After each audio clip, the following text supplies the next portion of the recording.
మీ పిల్లలకు అవసరమైన ప్రతి మాటను తెలియపరచమని ఇంత చక్కటి కార్యక్రమాన్ని ఏర్పాటు చేసినటువంటి రామకృష్ణ గారి కుటుంబాన్ని జ్ఞాపకం తెచ్చుకోమని, వారి వెనకుండి నడిపించిన జాన్ గారిని మీరు దీవించమని, ఆయా స్థానిక సంఘ కాపరిగా ఉంటూ మాకింత చేదోడు వాదోడుగా ప్రారంభం నుంచి ఇప్పటి వరకు ఉన్నటువంటి ప్రేమ గారిని కూడా జ్ఞాపకం తెచ్చుకోమని యేసు నామములో అడిగి వేడుకుంటున్నాము తండ్రి, ఆమేన్. ముందుగా పెద్దలు, గౌరవనీయులు, ఈ పరిసర ప్రాంతాల్లో పరిచర్య చేస్తున్నటువంటి దైవ సేవకులు, వారిలో నాకంటే వయసులో పెద్దవారు, సేవలో అనుభవం కలిగిన వారు కూడా ఉన్నారు. ఇక నా జత పని వారు అని అనుకోవచ్చు. వారందరికీ, దైవ సేవకులందరికీ కూడా ప్రత్యేకమైన వందనాలు తెలియజేస్తున్నాను. అదేవిధంగా వాక్యం వినటానికి ఆశతో వచ్చి మీరందరూ కూడా మీ పనులన్నింటిని వదిలిపెట్టి, కుటుంబాలను వదిలిపెట్టి, ఇండ్లను వదిలిపెట్టి వాక్యం కోసం ఎదురు చూస్తున్నటువంటి మీ అందరికీ కూడా ప్రత్యేకమైన వందనాలు తెలియజేస్తున్నాను. మరి చెప్పండి అమ్మ, వందనాలు అడిగానా, ఇంకేమైనా అడిగానా? ఏం చెప్పానమ్మా నీకు? మీకేం చెప్పాను? వందనాలు చెప్పండి, గట్టి చెప్పండి. వందనాలు. సేవకులు మంచిగా చెప్పారు, వినబడింది. వందనాలు. Very good. ఎందుకంటే ఇది సహజంగా చక్కటి గాలి. ఈ గాలికి ఎంత నిగ్రహంగా ఉన్నా మన కళ్ళ మీదకి నిద్ర అనేది వస్తూ ఉంటుంది. కనుక మనం వినే ప్రతి మాట, వారు పడినటువంటి కష్టం వ్యర్థం కాకుండా ఉండాలి అంటే ఈ మాట మీ హృదయాలలో నాటబడాలి. అవునా కాదా? కనుక ఆ మాటలు మీకు తెలియచేస్తున్నప్పుడు మీరు నాకు రిప్లై కూడా ఇవ్వాలి. కొన్ని అడుగుతుంటాను మిమ్మల్ని, అడిగినప్పుడు మీరు నాకు సమాధానం చెప్పాలి. అప్పుడు నాకు కూడా ఇంకా చెప్పాలని ఆశ కలుగుతుంది. ముందుగానే ఒక నెల రోజులు ముందుగానే ఈ సభలు చేయాలని ఆశతో రామకృష్ణన్న గారు అడగటం, దాని వెనకాల జాన్ గారు పాంప్లెట్లు వేయించడం, ఒక టైటిల్ కావాలి అని అన్నప్పుడు చక్కని ఒక టైటిల్ ఇవ్వటం, దేవునిని ఎందుకు నమ్మాలి. ఈ అంశం మీద మనం మాట్లాడుకోవాలని ఒక ప్రణాళిక కలిగి ఎన్నో రోజుల నుంచి ఎదురు చూస్తూ ఉన్నాం. ఆ సమయం వచ్చేసింది. ఇప్పుడు మనం మాట్లాడుకోబోతున్నాం కూడా. మరి ఎంత ఆశ కలిగి ఉండాలి. ఇంతకీ మనం పెట్టుకున్న టైటిల్ మనం ఆలోచించేద్దాం. దేవునిని ఎందుకు నమ్మాలి. దేవునిని ఎందుకు నమ్మాలి.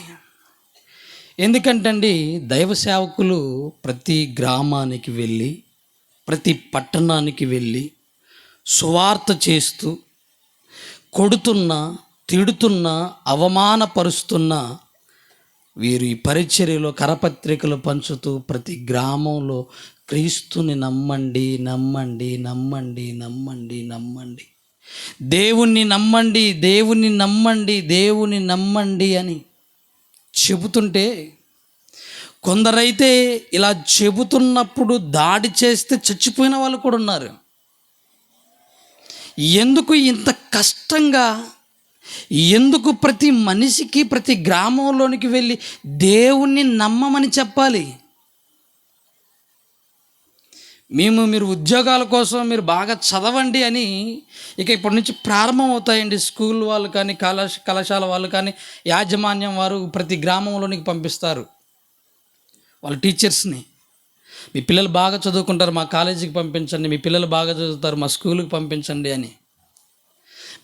మీ చదువు కోసం కాదు వాళ్ళు చెప్పేది. మీరు ఏదో ఇస్తారు, మీ దగ్గర నుంచి మేము లాభం పొందుకోవచ్చు, అందుకే దేవుడి గురించి చెప్పాలని కాదు వచ్చేది. కానీ దేవుడి గురించి ఖచ్చితంగా ప్రతి మనిషి తెలుసుకోవాలి. మరి దేవుడి గురించి ఎక్కడ చెప్తారు? మీ పిల్లాన్ని బడికి పంపించారనుకోండి, ప్రారంభపు రోజే కూర్చోబెట్టి దేవుడి గురించి చెప్పి అక్షరాభ్యాసం చేస్తారా? ప్రారంభం రోజు ఆడికి వెళ్ళగానే ఏమంటారో తెలుసా? ఆ అనే అక్షరం పెట్టి అమ్మ అంటారు. దానికన్నా ముందు హైందవ సోదరులు అయితే వాళ్ళ అలాగా రాసుకుంటారు. క్రైస్తవులు అయితే యేసు అని పేరు పెట్టుకొని పలక మీద దిద్దమంటారు. ఇవన్నీ అలానే కంటిన్యూషన్గా దేవుడి గురించి ఎక్కడైనా చెప్తారా ఏ బడిలోనని మీరు వెతకండి. మీ బడిలో పిల్లల్ని బడిలో చేర్పించేటప్పుడు ప్రతి తల్లిదండ్రులు ఆ స్కూల్ దగ్గరికి వెళ్ళి అడగండి, ఏమండి మా అబ్బాయికి కానీ మా అమ్మాయికి కానీ దేవుడి గురించి చెప్తారా అనండి. దేవుడా అని నవ్వుతారు. అంటే బడిలో దేవుడి గురించి చెప్పరు. సరే అండి, 10th వరకు అయిపోయింది, కళాశాలకు వెళ్తున్నారు కదా, కొద్దిగా జ్ఞానం పెరిగింది కదా, అక్కడ కూడా జ్ఞానవంతులు ఉంటారు కదా, అక్కడైనా ఎవరైనా చెప్తారేమోనని మీకు తెలిసిన కళాశాలలన్నీ వెతకండి.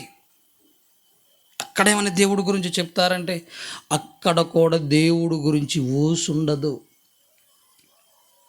లేదండి, ఈ కళాశాల కూడా అయిపోయింది, మా ఊళ్ళు యూనివర్సిటీలో చదవటానికి వెళ్ళిపోతున్నారు, అక్కడైతే బాగా చెప్తారని అనుకుంటే అక్కడ పండితులు ఉంటారు, మేధావులు ఉంటారు, ప్రొఫెసర్స్ ఉంటారు, అక్కడ బాగా చెప్తారని ఒకవేళ మీకు తెలిసినటువంటి యూనివర్సిటీలలోకి వెళ్ళి వెతికి అడగండి, అయ్యా ఇక్కడ మాకు దేవుడి గురించి ఏమైనా చెప్తారా తెలుసుకోవాలని ఉందంటే అక్కడ కూడా చెప్పరు.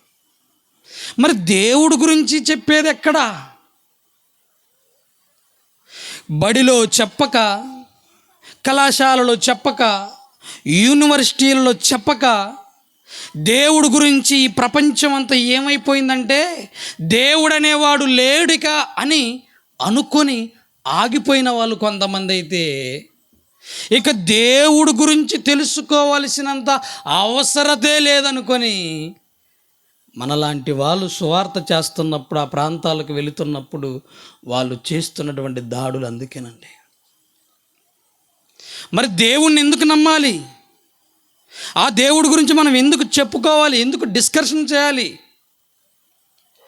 ఈ ప్రకృతిలో 84 లక్షల జీవరాశులు ఏ రోజు కూడా ఒక ప్రార్థన కూడిక పెట్టుకో. మీరు చూసారా ఎప్పుడైనా మీ కోడి సాయంత్రం 6 గంటలకల్లా ఇంటికి రావాల్సింది లేటుగా వచ్చింది అనుకుందాం, కాస్త 9 గంటలకి, ఏమే కోడి నీకు మేత వేస్తున్నాను, ఉండడానికి గూడు కట్టాను, ఎక్కడికి వెళ్ళావని మీరు అడిగారనుకోండి, ఎప్పుడైనా మీ కోడిని ప్రార్థనకు పోయి వచ్చాను, కాస్త లేట్ అయింది, పాస్టర్ గారు ప్రసంగం కొంచెం లేట్ చేశారని చెప్పాయా? మీరింటికి వెళ్ళగానే ఎంతసేపు ఎందుకు లేట్ అయిందంటే మీరు చెప్తారు, ఇలా ప్రసంగం అయ్యగారు చాలా లేటుగా చెప్పారు కాబట్టి లేట్ అయిపోయిందని చెప్పుకుంటారు మీ ఇంటికి. కానీ ప్రకృతిలో ఏ జీవరాశికి అవసరం లేని ప్రార్థన, ఏ జీవరాశి డిస్కషన్ చేసుకొని దేవుడి గురించి మనిషి ఎందుకు చేసుకోవాల్సి వస్తుంది? ఎందుకంటే ప్రతి జీవరాశికి దేవుడు ఎవరో తెలుసు, కానీ దేవుని పోలికగా దేవుని కుమారుడిగా పుట్టిన మనిషికి దేవుడెవరో తెలియదు. ఇది విచిత్రం అండి. ఇక సమాజంలోకి వెళ్ళి దేవుడి గురించి చెప్తే వాళ్ళనే మొట్టమొదటి మాటలు మనం ఒకసారి బైబిల్లోకి వెళ్ళి చూద్దామండి. యోబు గ్రంథము 21వ అధ్యాయము 14-15 వచనాలను మనం జాగ్రత్తగా చూడగలిగితే, ప్రియమైన దేవుని పిల్లలారా, యోబు గ్రంథము 21వ అధ్యాయము 14-15 వచనాలని మీరు చూడగలిగితే, వారు నీ మార్గములను గూర్చినటువంటి జ్ఞానము మాకక్కరలేదు, నీవు మమ్మలను విడిచి పొమ్మని ఎవరితో చెప్తారట? దేవునితోటి. దేవుడే వారి దగ్గరికి వచ్చి, దేవుడే తన సేవకులను పంపించి దేవుడి గురించి తన్ను పరిచయం చేసుకోవాలని ఒకవేళ మీ దగ్గరికి వస్తే, ఈ లోకం, ఈ జనం అనే మాట ఏంటో తెలుసా? నీ మార్గములను గూర్చినటువంటి జ్ఞానం మాకు అక్కరలేదు, నీవు మమ్మల్ని విడిచిపెట్టిపో, ఎందుకంటే నీ దగ్గరికి రావాలంటే మేము అన్ని సుఖాలను వదిలేసుకోవాలి, నీ దగ్గరికి రావాలంటే మేము కొన్ని మా జీవితాలలో వాటన్నింటిని వదిలేసుకోవాలి, నీ మార్గములను గూర్చినటువంటి జ్ఞానము మాకు అక్కరలేదు, నీవు మమ్మలను విడిచిపోమ్మని దేవునితోనే చెప్పుదురు. మనం కూడా అలాంటి వాళ్ళమే కదండి. ప్రారంభంలో సువార్తని చెప్పగానే నమ్మామా? మనం ఎన్నిసార్లు ఆటంకపరిచాము, మనం ఎన్నిసార్లు సేవకుల మీద దాడి చేయడానికి ప్రయత్నం చేసాము. అంత సులువుగా మారిన వాళ్ళమేనా? ఇంకా కిందకు వచ్చేసరికి చూడండి ఏమంటున్నాడు. కిందకు వచ్చేసరికి చూడండి, మేము ఆయనను, ఆ దేవునిని సేవించుటకు సర్వశక్తుడగు వాడు ఎవడో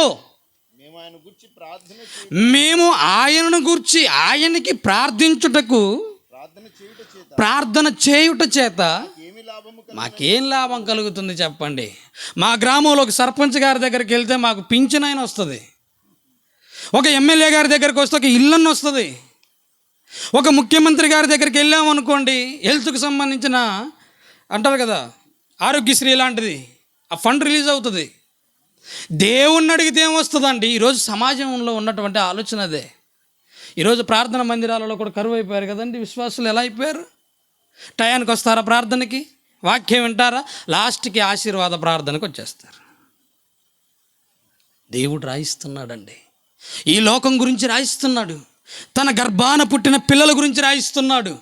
వాళ్ళు ఎలా మారిపోయారో, వాళ్ళ మనస్తత్వాలు ఏంటో, వాళ్ళు ఎంత కఠినమైనటువంటి హృదయాలు కలిగిన వారైపోయారో చెప్పుకుంటున్నాడండి దేవుడు. నన్ను ఎందుకు నమ్మాలో, మీరెందుకు నమ్మనంటున్నారో నాకు తెలియాలి. దేవుడు బాధ అదండి. ఒక ఇంట్లో ఒక తండ్రి కానీ తల్లి కానీ పిల్లలు వాళ్ళ కోసం సంపాదించింది కానీ వాళ్ళ కోసం కష్టపడి తిని తినక ఏదైనా దాచుకున్నది కానీ వాళ్ళకి ఇచ్చినప్పుడు, ఏమండి ఈ మధ్యకాలంలో సుమన్ టీవీలో న్యూస్ ఇచ్చారండి. తల్లిదండ్రులు కష్టపడి బాగా వాళ్ళు తిని తినక దాచిపెట్టి ఒక 5 ఎకరాల పొలం కొన్నారండి. కొని ఆ పిల్లల పేరు మీద రిజిస్ట్రేషన్ చేసినంత వరకు మా అమ్మ మంచిది, మా నాన్న మంచిది, మా అమ్మ మంచిది, మా నాన్న మంచిది అని చెప్పుకున్నారు. అమ్మ చనిపోయింది, నాన్న ఒక్కడే ఉన్నాడు.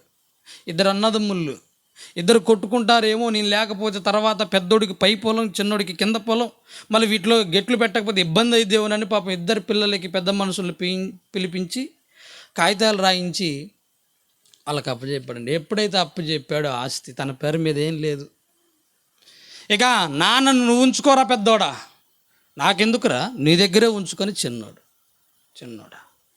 ఇలా వాళ్ళిద్దరు కూడా అండి ఆయన తీసుకెళ్ళి అక్కడ వేస్తే వాళ్ళు చెప్తున్నారండి, నా కొడుకులు నన్ను వదిలేశారండి నడి రోడ్డు మీద. మరి ఏం చేసావు నువ్వు? పిల్లలకి ఏం సంపాదించి పెట్టలేదా అంటే, 5 ఎకరాల పొలం కొన్నానండి. 5 ఎకరాలు ఈరోజు అమ్ముకుంటే కోట్ల రూపాయలు. ఇంత పెట్టుబడి పెట్టి వాళ్ళని పెంచాను, పెద్ద చేశాను, చదివించాను, ఉద్యోగాలు వచ్చిందనక ఎదురు చూశాను, పెళ్ళిళ్ళు చేశాను, మనవరాలు పుట్టారు. నా తోడు పోయిన తర్వాత నన్ను వాళ్ళు వేడగొట్టి తీసుకెళ్ళి రోడ్డు మీద వేస్తే సుమన్ టీవీలు తీసుకెళ్ళి వృద్ధాశ్రమాలు వేశారు. ఏడుస్తున్నాడండి ఒక తండ్రి బాధ. ఈరోజు దేవుడు కూడా అదే అంటున్నాడు, నేనేం తక్కువ చేశానని నమ్మట్లేదు, నేనేం తక్కువ చేశానని నా గురించి ఆలోచించట్లేదు. నన్ను నమ్మమని చెప్పిన వాళ్ళ మీద దాడులు చేసుకుంటూ ఉంటుంటే ఆయన అడుగుతున్నాడు, ఈ ప్రపంచాన్ని, ఈ సమాజాన్ని, ఈరోజు మిమ్మల్ని కూడా అడుగుతున్నాడు, నన్ను ఎందుకు నమ్మాలో మీకు తెలియాలి అని. దేవుణ్ణి ఎందుకు నమ్మాలండి? కొంతమందిని అడుగుతుంటారు, మా అమ్మాయికి పెళ్ళి అస్సలు కుదరటం లేదండి. మా ఊర్లో ఉన్నటువంటి పాస్టర్ గారిని అడిగినప్పుడు ఆయన ప్రార్థన చేశారు, పెళ్ళి కుదిరింది, అందుకే నేను దేవుణ్ణి నమ్ముకున్నాను. అయితే పెళ్ళి కుదరకపోతే నమ్ముకోవా? నాకేం అవసరం? ఒక ఆవిడ ఎంతసేపు చెప్పినా దేవుడి గురించి ఎంత చెప్పినా ఎన్నడూ మందిరానికి మా ఊర్లో అండి ప్రమీల గారని ఆవిడ, పిన్ని ప్రార్థనకు రారదండి, పిన్ని కాస్త వాక్యం వినండి, సేవకులు వస్తున్నారు, ప్రతి నెల సెమినార్ జరుగుతుంది, ఒక 4 మాటలు వినిపోదురంటే, బాబు ఏదో చెయ్యాలనే వెళ్తున్నాం, మమ్మల్ని అలా ముంచాలనే వెళ్తున్నాం అనేది. పాప ఆమెకి గొంతు క్యాన్సర్ వచ్చిందండి. వయసు ఎక్కువ ఏముండదు, 40 సంవత్సరాల లోపే ఉంటాయి. ఆమె హాస్పిటల్కి పోయి ట్రీట్మెంట్ తీసుకుంటూ ఊళ్ళోకి వచ్చిన తర్వాత, నేను ఒక్కసారైనా ఆనందపాలెం చర్చికి పోవాలన్నదట. వచ్చింది, ఏంది పిన్ని ఇలా వచ్చా? నాకు తెలియదు ఆమెకు జబ్బు వచ్చిందని. అయ్యా నాకు క్యాన్సర్ వచ్చేసింది, ఎందుకో మందిరానికి రావాలనిపించింది. మరి ఇప్పటికైనా కంటిన్యూషన్ చేయి పిన్ని, చక్కగా రక్షణ తీసుకో, యేసుక్రీస్తు వారిని నమ్ము అంటే, రక్షణ అయితే తీసుకోను, యేసుక్రీస్తు వారిని అయితే నమ్మను. మీరైనా కాస్త నయం, ఏదో బాధ వచ్చిందని వచ్చి నమ్మారు, నమ్మలేదు. తర్వాత ఒక 6 నెలల్లో చనిపోయిందండి. ఎందుకు ఈ మాట చెప్తున్నానంటే, నువ్వైనా నేనైనా దేవుణ్ణి ప్రశ్నించిన వాళ్ళమే, ఎందుకు నమ్మాలని అడిగిన వాళ్ళమే. కానీ దేవుడు అంటున్నాడండి, మనం కాస్తైనా అడిగి ప్రశ్నించుకొని బాధ కలిగినప్పుడైనా వచ్చి విని వాక్యం చేత ఇంకా మారు మనసు పొంది సత్యాన్ని తెలుసుకొని నిలబడ్డాము. కానీ ఈ లోకంలో అందరూ నమ్మేవాళ్ళు కాదండి దేవుణ్ణి. మరి దేవుడు అడుగుతున్నాడు, నన్ను ఎందుకు నమ్మట్లేదు మీరు అని ప్రశ్నిస్తున్నాడు. నీ మార్గములను గూర్చి జ్ఞానం అక్కర్లేదు, నీవు మమ్మల్ని విడిచిపోమ్మని దేవునితోనే చెప్పుదురు. మేము సర్వశక్తుడకు దేవుని ప్రార్థించుటకు మాకేం లాభం చెప్పండి, మాకేం లాభం? ఒక పశువుని నమ్మామనుకోండి, దానివల్ల లాభం ఉంది. అది మా పొలం దున్నుతుంది, పాలిస్తుంది, మరొక దూడను పెడుతుంది, దానివల్ల లాభం. ఒక కోడిని పెంచుకున్నామంటే దాని వలన లాభం.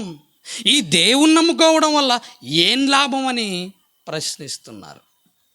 ప్రియమైన దేవుని పిల్లలారా, దేవుడనే ఆయన లేకపోతే అసలు మనం ఏంటో, మన జీవితం ఏంటో ఈ రాత్రికాల సమయంలో మీరు తెలుసుకొని వెళ్ళాలి. చదువుకున్న వాళ్ళైనా, చదువు లేని వాళ్ళైనా, జ్ఞానవంతులైనా, అజ్ఞానవంతులైనా, ఈరోజు మీ హృదయాలలో నుంచి అంధకారమైనటువంటి ఆ ప్రశ్నని తీసివేసే వెళ్ళాలి నేను. ఎందుకంటే దేవుడి గురించి ఏదో నామకార్థంగా చెప్పి వెళ్ళే వాళ్ళం కాదు. ప్రియమైన దేవుని పిల్లలారా, బైబిల్లోకి వెళ్ళి మనం చూడగలిగితే కొన్ని విషయాలను, కీర్తనల గ్రంథము 40వ కీర్తన 5వ వచనాన్ని మనం జాగ్రత్తగా పరిశీలన చేయగలిగితే, ప్రియమైన దేవుని పిల్లలారా, ఒక అద్భుతమైనటువంటి మాట కీర్తనకారుడు ద్వారా రాయిస్తున్నాడు దేవుడు.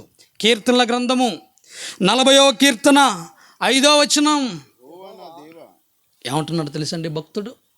యెహోవా నా దేవా, నీవు మా ఎడల నా ఎడల కాదు, మా ఎడల, మా మంగళగూడెం కళాశాల వారి ఎడలే కాదు, మా గ్రామం వారి ఎడలనే కాదు, ఈ భూమి మీద బ్రతుకుతున్న ప్రతి మనిషి ఎడల నీవు మా ఎడల జరిగించిన ఆశ్చర్య క్రియలను, మా ఎడల నీకున్న తలంపులను బహువిస్తారములు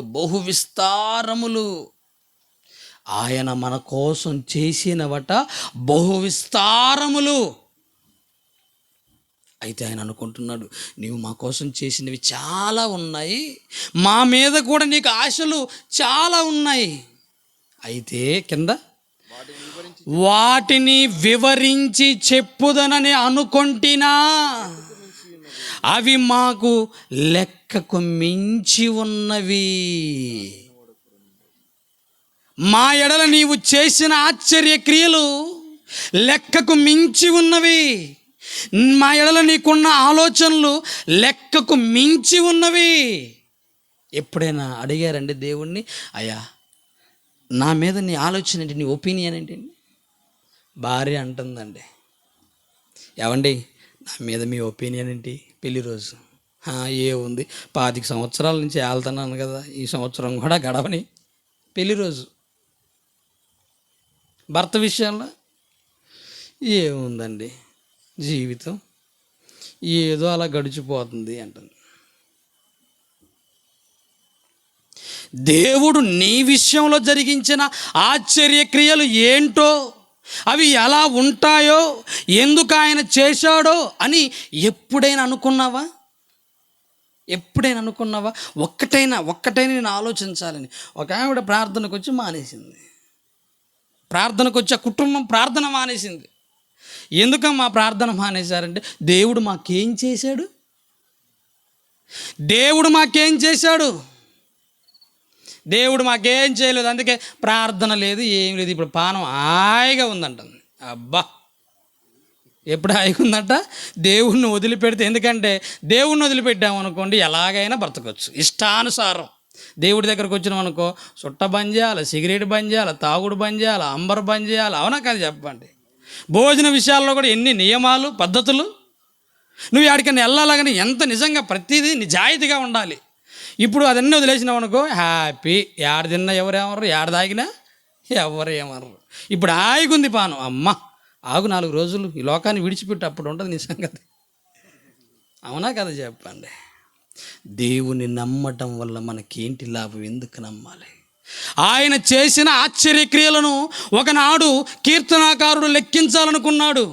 నీకెందుకు మా మీద ఇంత ప్రేమ, ఎందుకు లెక్కలేనన్నీ చేసావు నువ్వని ఆయన ఎంక్వైరీ చేయాలనుకుంటేనంట. ఆయన ఆలోచించాలనుకుంటే, వాటిని చెప్పాలనుకుంటే అట అవి లెక్కకు మించి ఉన్నాయంటండి. మీకు ఎప్పుడైనా అనిపించిందా దేవుడు మీ ఎడల కూడా లెక్కలేని ఆశ్చర్యక్రియలు చేశాడని? ఎప్పుడైనా అనిపించిందని? లెక్కలేనన్ని. ఆ లెక్కలేనన్ని వాటిలో కొన్నిటిని రాత్రికాల సమయంలో మనం ఆలోచన చేద్దాం. ఏం చేశాడు ఆయన? లెక్కలేనన్ని ఆశ్చర్యక్రియలు అని మనం ఆలోచన చేయగలిగితే, కీర్తనల గ్రంథము 145వ కీర్తన 8-9 వచనాలను చూద్దాం. కీర్తనల గ్రంథము 145వ కీర్తన 8-9 వచనాలను మనం చూడగలిగితే,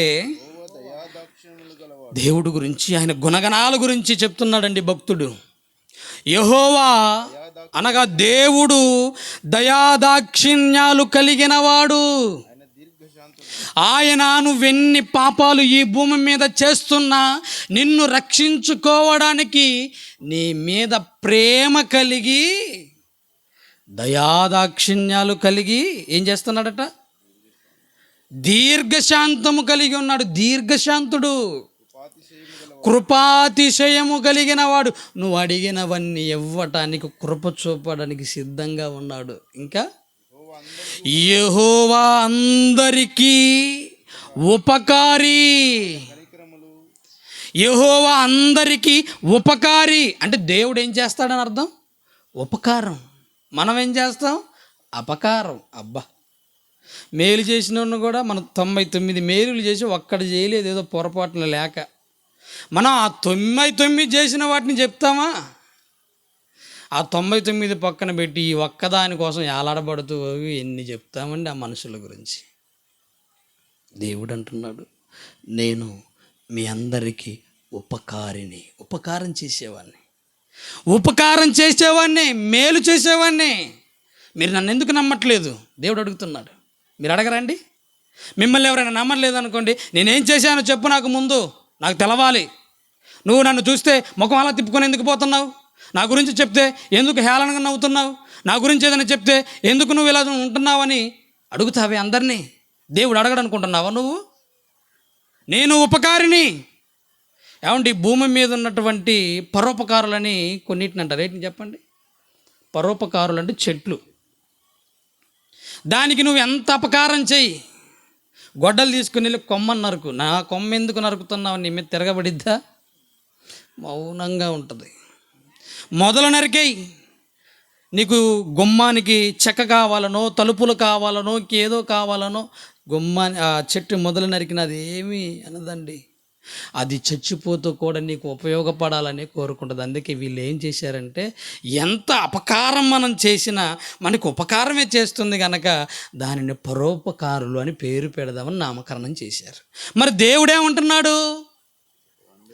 నేను అందరికీ ఉపకారిని. అందరంటే దేవుణ్ణి నమ్మినోళ్ళ వరకే మేలు చేస్తాడు అనుకుంటున్నారా?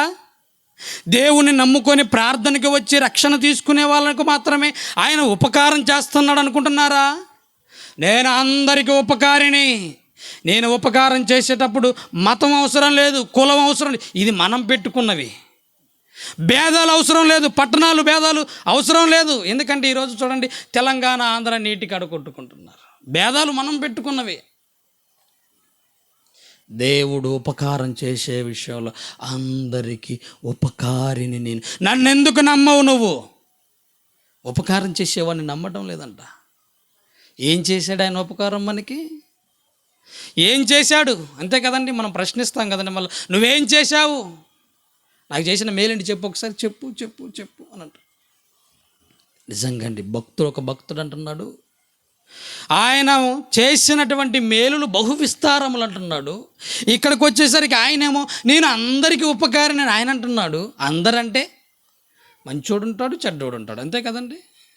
ఏమండి, మన ఊరిలో ఎవరైనా హత్య చేసిన వాళ్ళు ఒకళ్ళు ఉన్నారనుకోండి, హత్య చేసి జైలుకి పోయి వచ్చి బెయిల్ మీద ఒక 4 రోజులు అవుతుంది ఇంటికి వచ్చి. మీ ఇంటికి వస్తే మీరు మంచినీళ్ళు ఇస్తారా? అన్నం పెడతారా? ఆకలి అవుతుందంటే అమ్మ బట్టలు ఇవ్వమ్మ, బట్టలు ఇస్తారంటే ఏమంటారు? ఆయన బజార్న మనం ఇంటి ముఖంకి వెళ్ళి చూస్తేనే తలిపేస్తాం. వీడి చూపంతా మన ఇంటి మీదనే ఉందని ఇంట్లో వాళ్ళందరికీ చెప్పుకుంటాం, అవునా కాదా? అలాంటిది దేవుడు ఏం చేస్తున్నాడో తెలుసా? చూద్దాం. లూకాసు వార్త 6వ అధ్యాయము, లూకాసు వార్త 6వ అధ్యాయము 35వ వచనాన్ని మీరు చూడగలిగితే, ప్రియమైన దేవుని పిల్లలారా, అద్భుతమైనటువంటి మాట అక్కడ రాయించాడు. మీరైతే ఎట్టి వానిని గూర్చైనను నిరాశ చేసుకొనక మీరు మీ శత్రువులను ప్రేమించండి, మేలు చేయండి, అప్పియండి, మీ ఫలము గొప్పదై ఉండును, మీరు సర్వోన్నతుని కుమారులు అనబడుదురు. ఆయన ఏం రాస్తున్నాడో తెలుసా అండి? ఏం చెప్పుకుంటున్నాడో తెలుసా అండి? ఆయన గుణం ఏంటో తెలుసా అండి? ఆయన కృతజ్ఞత లేని వారి ఎడలను, దుష్టుల ఎడలను ఉపకారం చేసేవాడు. దుష్టుల ఎడల, అవునండి. కృతజ్ఞత లేని వారి ఎడల కూడా, అవునండి.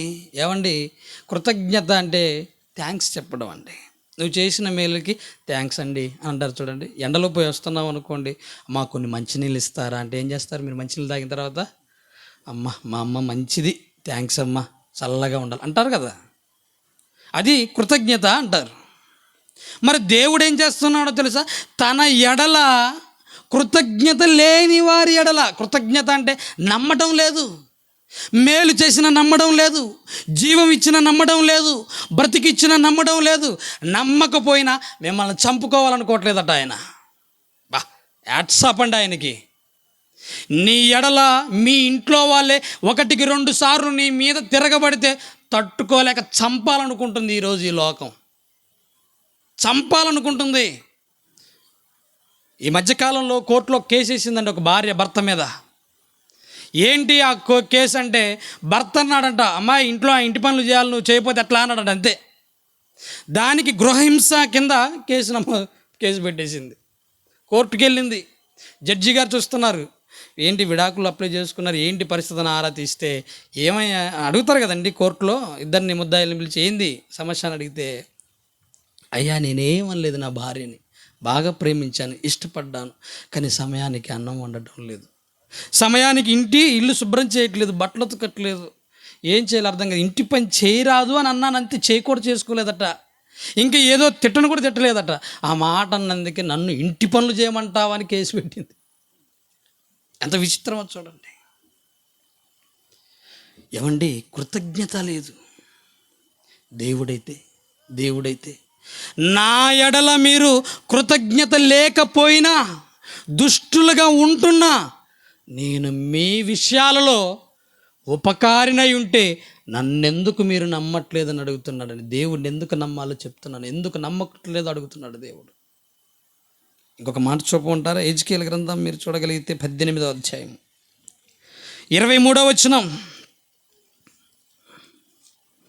ఎజ్కేల్ గ్రంథము 18వ అధ్యాయము 23వ వచనాన్ని మనం చూడగలిగితే, ప్రియమైన దేవుని పిల్లలారా, ఆయన ఏమంటున్నాడు తెలుసండి?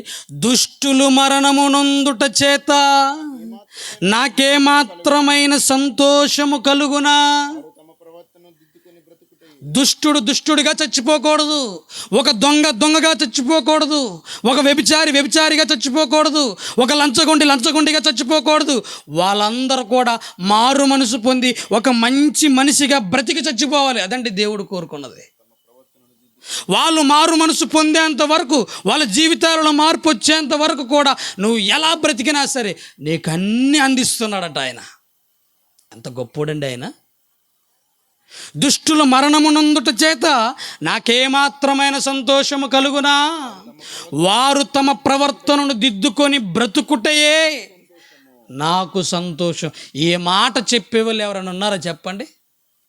అరే నువ్వు మారిందనక, ఒక దొంగగా ఉన్నావు కదా, నువ్వు మారిందనక నా ఇంట్లో ఉండన్న వాళ్ళు ఉన్నారన్నా చెప్పండి. రేపు వెంబడి సెంటర్ జైలుకి పోయి ఒకరిని తీసుకొద్దాం.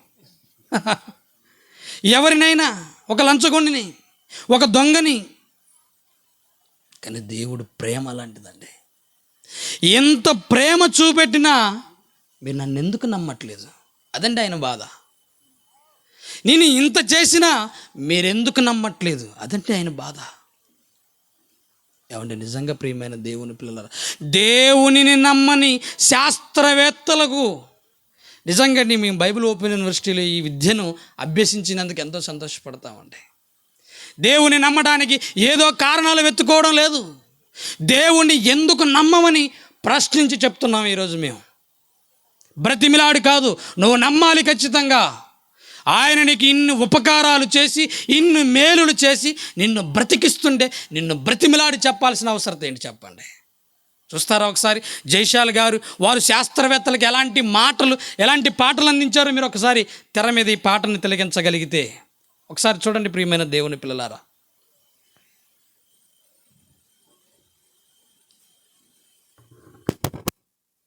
మగతన ఉన్న బైబుల్ను కాదన్న మగాడిని తొడకొట్టి ఛాలెంజ్ చేసి పిలుస్తున్నాను. ఎవడైనా ప్రపంచంలో దేవుడే లేడని, విశ్వం దేవుని సృష్టి కాదని చెప్పేవాడెవడితోనైనా వాదించి ఓడించి దేవుడున్నాడు జాగ్రత్తని నిరూపించుటకు Bible open university India international ఎప్పటికీ సిద్ధం. ఇది దేవుని తరఫున మా యుద్ధం.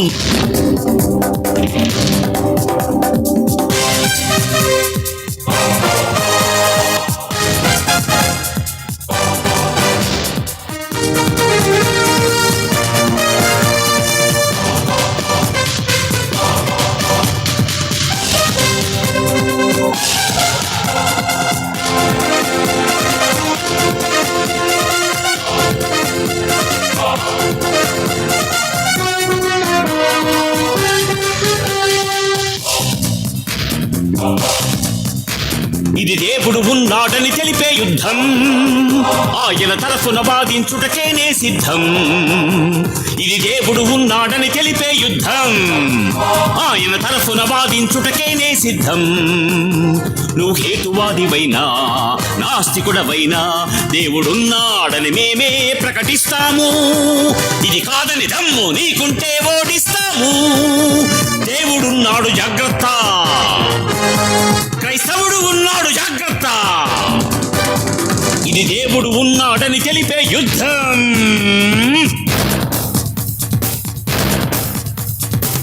నన్ను చాలా మంది హెచ్చరించాలి పోలీసుల ద్వారా అనుకుంటున్నారు. ఖచ్చితంగా వేదిక మీద చెబుతున్నాను, పోలీసు వ్యవస్థ కానీ, అసెంబ్లీ వ్యవస్థ కానీ, భారత రాజ్యాంగం కానీ, ఇండియన్ పీనల్ కోడ్ కానీ నా దేవుణ్ణి ప్రకటించవద్దని కానీ బైబిల్లో రాయబడిన చెప్పొద్దని అధికారం ఎవ్వడికి లేదు. ఎవరికి తల దించడు పిడి సుందర్రావు సింహం. బైబిల్లో ఉన్నది చెప్పొద్దు, వాళ్ళని హేళన చేయొద్దు, వాళ్ళని గాయపరచొద్దని అధికారం ఎవరికి లేదు. బైబిల్లో ఉన్నది చెప్పాలి నేను. నీకు ఒకవేళ అధికారం ఉంటే నన్ను అరెస్ట్ చేయి, ఐ డోంట్ కేర్. సృష్టి చేసింది దేవుడే, దానికదే ఏది రాదులే. సృష్టిలోని అణువణువు చేసింది దేవాది దేవుడే. సృష్టి చేసింది దేవుడే, దానికది ఏది రాదులే. సృష్టిలోని అణువణువు చేసింది దేవాది దేవుడే. బస్ నడిపేది డ్రైవర్, ఓడ నడిపేది కెప్టెన్, ఫ్లైట్ నడిపేది పైలట్. ఈ సృష్టి నడిపేది దేవుడే. బస్సు నడిపేది డ్రైవర్, ఓడ నడిపేది కెప్టెన్, ఫ్లైట్ నడిపేది పైలట్. ఈ సృష్టి నడిపేది దేవుడే. బస్ నడిపేది, బండి నడిపేది, ఓడ నడిపేది, ఫ్లైట్ నడిపేది, భూమి మీద నడిపేవన్నీ నరుడే. సూర్య చంద్ర నక్షత్రములన్నీ, భూమి మీద ఈ కాలములన్నీ, గ్రహాలన్నీ నడిపిస్తుంది దేవుడే. గాలిని చూడగలవా, అది లేదని చెప్పగలవా? సృష్టిని నడిపే దేవుడు ఉన్నాడు. నీ కళ్ళకు కనిపించని శక్తిగా అతడున్నాడు. దేవుడున్నాడు జాగ్రత్త, క్రైస్తవుడు ఉన్నాడు జాగ్రత్త. ఇది దేవుడు ఉన్నాడని తెలిపే యుద్ధం. బైబిల్ జోలికొస్తే ఊరుకోడు పిడి సుందర్రావు. నీ ఇంకెవరో జోలికి పోతావో నీ చేతనైతే పో. ప్రపంచ శాస్త్రవేత్తల్ని ఎడంకాలు కింద తొక్కేశాడు వీడు. స్టీఫెన్ హాకిన్స్ గురించి, వాడి గురించి పనికి మాలిన మీడియా ఆకాశం అంతా వాడి గురించి ఎత్తి దేవుడు లేడు అని చెబుతుందండి మీడియా. నరుని చేసింది దేవుడే, వానరుని నుండి రాలేదులే. మనిషిలోని అణువణువు చేసింది దేవాది దేవుడే. నరుని చేసింది దేవుడే, వానరుని నుండి రాలేదులే. మనిషిలోని అణువణువు చేసింది దేవాది దేవుడే. విత్తు ముందా, చెట్టు ముందా, కోడి ముందా, గుడ్డు ముందా, ఎవరికంటే మరి ఎవరు ముందో చెబుతాను నువ్వు తెలుసుకో. చెట్టు ముందే, కోడి ముందే, నిన్ను కన్న నీ తండ్రి ముందే ఇప్పుడైనా నువ్వు నమ్మితే దేవుడే ముందు తెలుసుకో. నీ తండ్రిని నమ్మలేదా? అది నమ్మకం నీకు కాదా? సృష్టిని నడిపే దేవుడు ఉన్నాడు, నీ కళ్ళకు కనిపించని శక్తిగా అతడున్నాడు. దేవుడున్నాడు, జాగ్రత్త. జయశాలి ఉన్నాడు, జాగ్రత్త. ఇది దేవుడు ఉన్నాడని తెలిపే యుద్ధం, ఆయన తరఫున వాదించుటకేనే సిద్ధం. ఇది దేవుడు ఉన్నాడని తెలిపే యుద్ధం, ఆయన తరఫున వాదించుటకేనే సిద్ధం. నువ్వు హేతువాదివైనా నాస్తికుడవైనా దేవుడున్నాడని మేమే ప్రకటిస్తాము. ఇది కాదని దమ్ము నీకుంటే ఓడిస్తాము. దేవుడున్నాడు, జాగ్రత్త. క్రైస్తవుడు ఉన్నాడు, జాగ్రత్త. ఇది దేవుడు ఉన్నాడని తెలిపే యుద్ధం. జాగ్రత్త, లైట్స్ వెలిగించండి. దేవుడు ఉన్నాడు. చూశారు కదండి, దేవుని నమ్మని ఈ ప్రపంచాన్ని ప్రశ్నిస్తున్నాం ఈరోజు, ఎందుకు నమ్మరు అని. దేవుడు లేడని ఒక అబద్ధాన్ని ప్రపంచంలో ప్రజల మధ్యలోనికి తీసుకొని పోతున్నటువంటి శాస్త్రవేత్తలను సైతం విడిచిపెట్టడం లేదండి. బైబిల్ పట్టుకొని దేవుణ్ణి ఎందుకు నమ్మాలి? కొంచెం ముందుకెళ్ళి మనం ఆలోచన చేయగలిగితే, ప్రియమైన దేవుని పిల్లలారా, యెషయా గ్రంథము 44వ అధ్యాయము 2వ వచనాన్ని మీరు చూడగలిగితే, యెషయా గ్రంథము 44వ అధ్యాయము 2వ వచనాన్ని మీరు జాగ్రత్తగా చూడగలిగితే దేవుడు ఏమంటున్నాడో తెలుసా అండి? నిన్ను సృష్టించి గర్భములో నిన్ను నిర్మించి నీకు సహాయము చేయువాడనైనా యెహోవా ఇలాగు సెలవిచ్చుచున్నాడు. నిన్ను సృష్టించి గర్భములో నిన్ను నిర్మించి నీకు సహాయం చేశాడట. ఎప్పుడు, ఎక్కడ, ఎలా? దేవుడు ఎక్కడి నుంచి చేస్తున్నాడో తెలుసండి మనిషికి సహాయం? తల్లి గర్భంలో ఉన్నప్పుడు. తల్లి గర్భంలో ఉన్నప్పుడు నువ్వు ఎంత ఉంటావో తెలుసా? కంటికి కనబడనంత కణం, కంటికి కనబడనంత కణంగా, శుక్రకణంగా అందులోకి బయలుదేరిపోయావు. అక్కడ దేవుడు ఆగి చూస్తున్నాడు. నీకు ఏ రూపం ఇవ్వాలి? స్త్రీ రూపం ఇవ్వాలా? పురుషుడి రూపం ఇవ్వాలా? ఏ రూపం ఎలా చేయాలి? నల్లగా చేయాలా? తెల్లగా చేయాలా? ఏమండి, మీరు తెల్లగా ఉన్నారనుకోండి, మీ ఇంట్లో నల్ల అబ్బాయి పుట్టాడు అనుకోండి, ఎలా ఏమంటారు చెప్పండి? మీరేమో తెల్లగా వైట్ కలర్లో ఉన్నారు, ప్యూర్గా పాలలాగా తెల్లగా ఉన్నారు. మీ అబ్బాయి చూస్తే బ్లాక్గా ఉన్నాడు, ఏమంటారు? ఫస్ట్ మీ ఆయన ఏమంటాడు? ఏంది కలర్ మారింది అంటాడంట. కలర్ మారింది, మనం ఏం చేసింది ఏం లేదు, దేవుడు వేసిన పెయింట్ అది లోన. నిన్ను చెక్కి ఒక రూపాన్ని చేసేటప్పుడు ఆయన అంటున్నాడు, నిన్ను సృష్టించి గర్భంలో నీకు ఆకారాన్ని నిర్మాణం. నిజంగా ఈరోజు ఉదయం నుంచి ఒక మేస్త్రి ఇక్కడ ఇంటికి ఒక మంచి అందమైన రూపాన్ని తీసుకురావడానికి ఎలివేషన్ చేస్తున్నాడు ఆ స్టేర్ కేస్కి. దానికి మాలు కొడుతున్నాడు, చెక్కటాపి పడుతున్నాడు, అందాన్ని కొలతలు కోల్చుకుంటున్నాడు, దాన్ని కట్ చేసుకుంటున్నాడు. పై ఎత్తు నుంచి కింద ఎత్తు వరకు ఆయన డిజైనింగ్ చేసుకుంటూ వస్తుంటే ఆయన పక్క నుండి కొంతమంది మేస్త్రులు మాలు అందిస్తున్నారు, స్పాంజి అందిస్తున్నారు. వాళ్ళందరూ ఇస్తుంటే ఆయన ఒక రూపాన్ని తీసుకుని అందంగా చెక్కాడు దాన్ని. అబ్బా, దారిని అందంగా చేయాలంటే ఒక మనిషి అక్కడ కష్టపడాలి. మరి నిన్ను చేయాలంటే మీరు అద్దం దగ్గరికి వెళ్ళి చూడండి, మీరు ఎంత అందంగా ఉంటారు. మీకంటే అందంగా ఎవరైనా ఉన్నారంటే ఒప్పుకుంటారా? మీరు ఒప్పుకుంటారండి? దేవుడిచ్చిన ఈ అందం సరిపోక మనం ఇంక అద్దం ముందుకు వెళ్ళి ఎంత మేకప్ వేస్తామండి. ఇక ఆడవాళ్ళు తయారైతుంటే చూడాలి. ఒక్క నిమిషం అండి అంటారు, అంతే. వస్తుంది అబద్ధం అది. ఒక్క నిమిషం అంటారు, ఇక అంతే. ఆ డ్రెస్సింగ్ టేబుల్ దగ్గరికి వెళ్ళిన తర్వాత ఇక ఆడ చూడండి, 1 నిమిషం పోయింది, 10 నిమిషాలు పోయింది, 20 నిమిషాలు, ఎంతసేపు భర్త వస్తున్నానండి, 1 నిమిషం, మళ్ళా గంట. ఏమండి, దేవుడు నిన్ను చేయడానికి గర్భంలోడట నిన్ను సృష్టించి నీకు ఆకారం చేసిన తర్వాత ఈ ఆకారం అంతా కూడా నీళ్ళల్లో నానబెడుతున్నాడు, నీటిలో నానబెడుతున్నాడు. ఏమండి, కడుపులో గనక ఉమ్ము నీరు లేదనుకోండి, ఆ పిండం తిరగైతే కాదు లోన, ఆ పిండం ఎదగైతే కాదు లోన. ఆ పిండం ఎదగాలి, తిరగాలి, అటు ఇటు కదిలితేనే తప్ప బాడీ అనేది ఎదుగుదల రాదు. మరి ఎలా? ఆ అమ్మ కడుపులోనే చిన్న నీటి తొట్టిని పెట్టి నువ్వు పెరుగుతున్న కొద్దీ సైజుని పెంచుతూ ఉంటాడు, బెలూన్ లాగా. అవునా కదా చెప్పండి? ఏమంటే కడుపులో మనం ఎదుగుతుంటే అమ్మ కడుపు అంతా చక్కల గింతలైపోతుంటుంది. అప్పుడు అమ్మ ఏం చేస్తుందంటే ఇలా ఇలా ఇలా ఇలా అంటే అన్ని గీతలు పడుతుంటాయి. చూడండి అమ్మ పొట్టని మీరు చూడండి, అమ్మ పొట్టకి అన్ని గీతలు ఉంటాయి. ఎందుకు గీతలు ఉన్నాయి? నువ్వు అందులో ఉండి ఎదుగుతుంటే చక్కలి గింతలకి అటు ఇటు కదులుతుంటే నిజంగా అండి మీరు ఆలోచించండి. ఆ సమయంలో ఆ చక్కల గింతలు అలాన్నీ అవుతుంటే ఏం జరిగింది అనుకుంటున్నారు? నీ దేవుడు నీ ఆకారాన్ని అందులో చేసేటప్పుడు ముక్కు చేస్తూ ముక్కు, చెవు చేస్తూ చెవు, చెయ్యి చేస్తూ చెయ్యి, కాలు చేస్తూ కాలు, అబ్బబ్బబ్బబ్బా 9 మాసాలు నీకు అందులో ఉండి నీ వెంటుండి సహాయం చేస్తే దేవుడు నాకేం చేశాడు ఎందుకు నమ్మాలంటావా?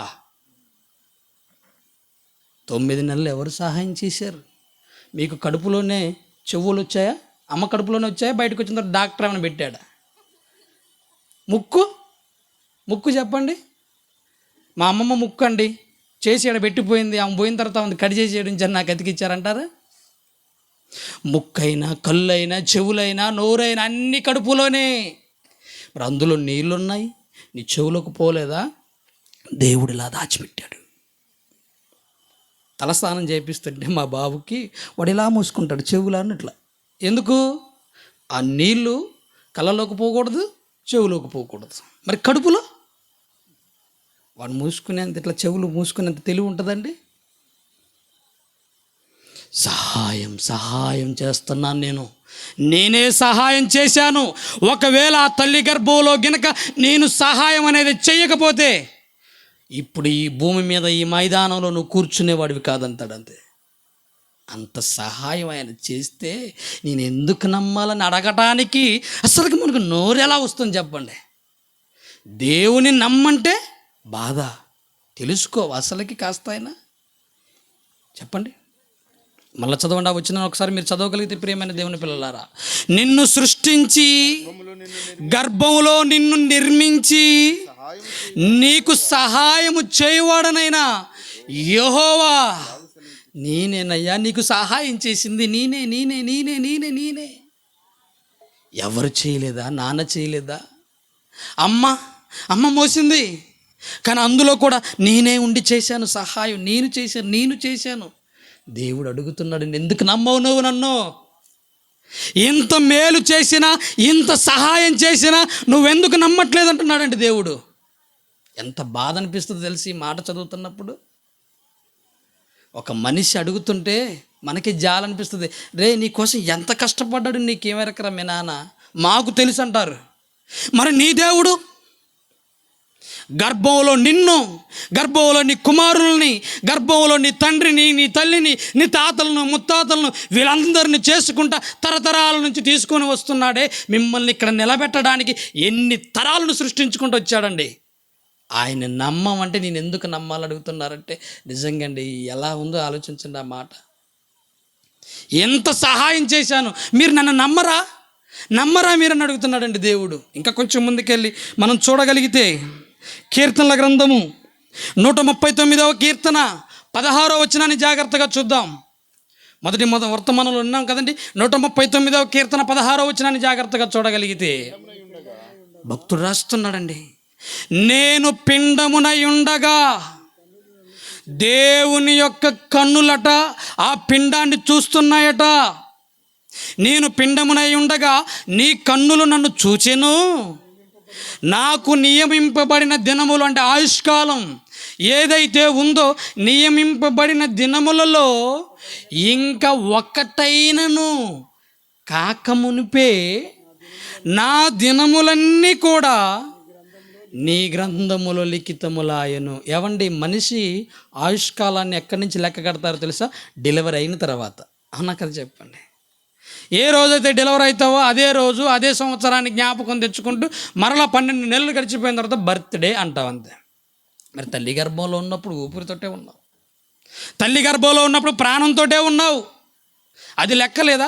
లేదు. అక్కడ దేవుడు అంటున్నాడు, నియమింపబడిన దినములలో ఒకటైన కాకమునిపే అవన్నీ నీ గ్రంథములో లిఖితములాయను అన్న దగ్గర పుట్టినోట్లో ఒక చిన్న నెంబర్ వేసి కింద చిన్న చిన్న అక్షరాలతో రాశాడు. చూడండి ఏమని రాశాడు దేవుడు, నా అవయవములలో దినము ప్రతిరోజు నిరూపించుచుండగంటే ఒక రూపాన్ని తెచ్చుకుంటుండగా అవన్నీ కూడా నీ గ్రంథములో లిఖితములాయను రాసుకుంటున్నాడు.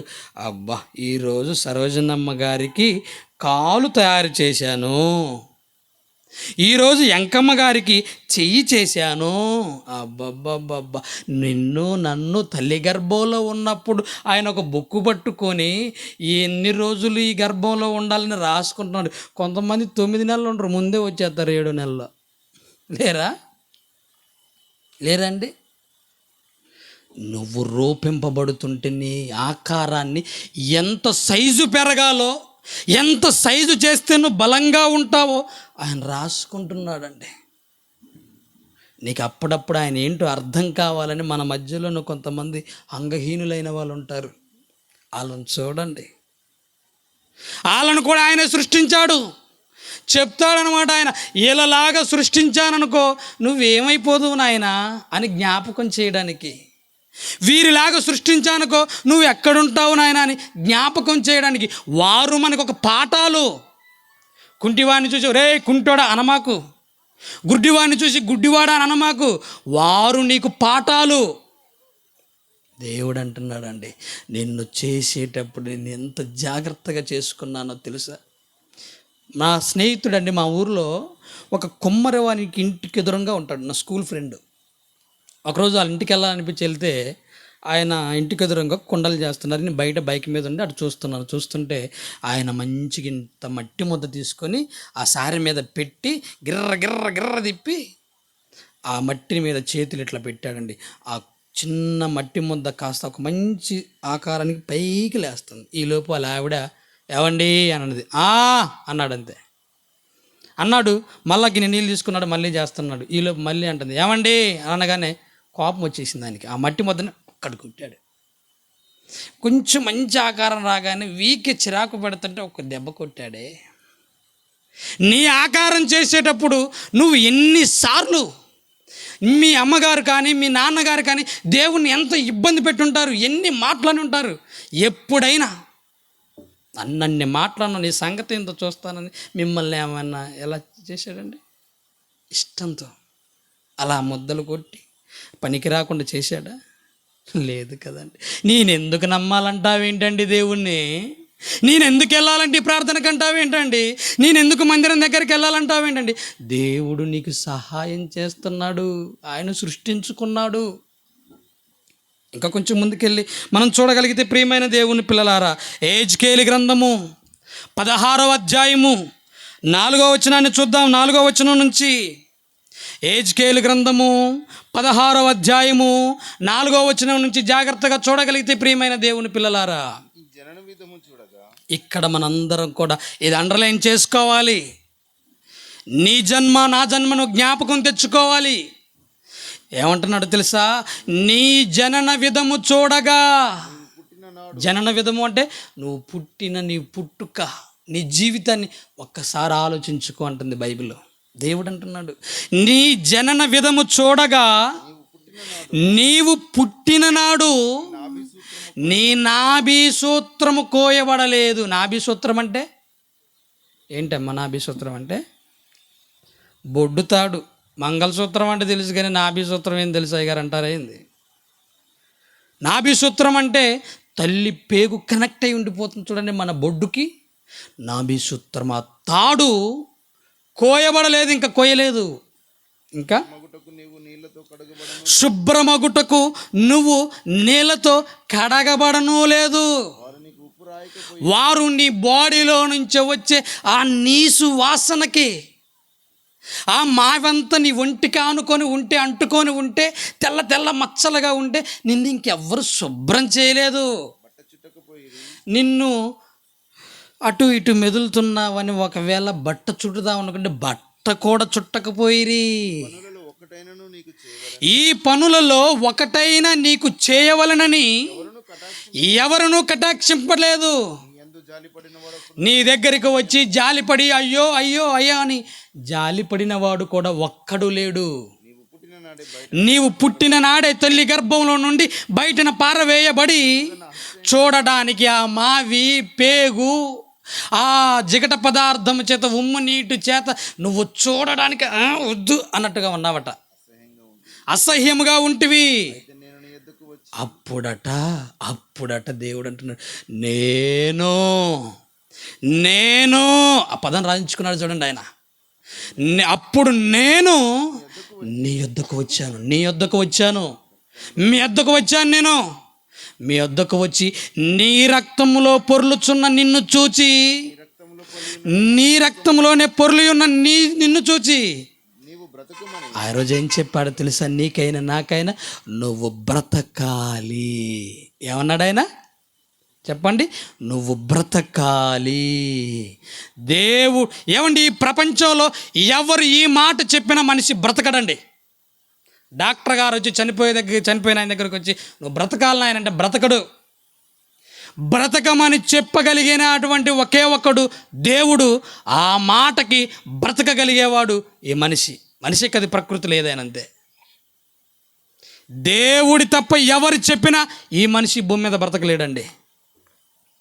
నీ దగ్గరికి నా దగ్గరికి వచ్చి ఏం సాధించాలని చెప్పాడండి? బ్రతకాలి నువ్వు అన్నాడంటే బ్రతికాము కదా మనం. మరి ఏం సాధించాలి బ్రతికి?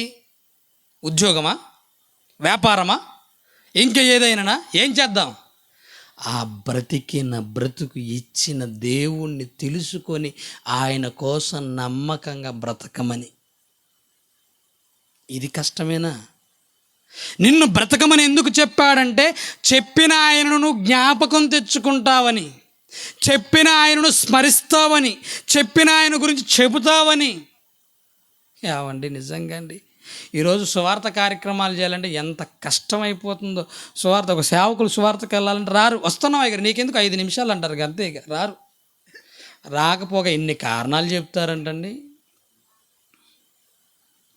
బ్రతకమని ఎందుకు చెప్పాడు నీతో దేవుడు?